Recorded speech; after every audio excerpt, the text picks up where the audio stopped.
khona le verse leli elalinghlupha kakhulu emoyeni wami. Ngangivama ukulizwa nje elikhona lapha eBhayibhelini. Leli lithi kungangena ikamela embobeni yenalithi kunokuba umuntu ocebile ebona umbuso wezulu. Lalingihlupha leli verse emoyeni ngoba manje ngangibuza ukuthi kungani uNkulunkulu icebe izonto ngalendlela ukuthi kungafanele nokuthi sizengene ezulwini. Kodwa kuhambe kwahamba ngagcina sengithola ukuthi kahle kahle leli verse leli alisho lento mina engangisuke ngicabanga.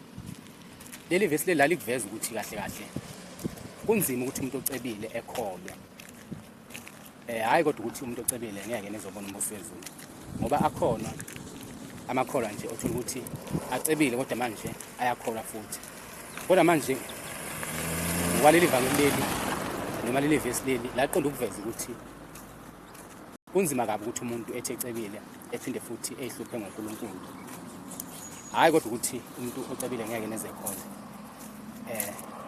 Umuntu ecebile engakholwa kodwa inhliziyo yakhe isikhathi esiningi isuke inamathele nje engcebeni yakhe.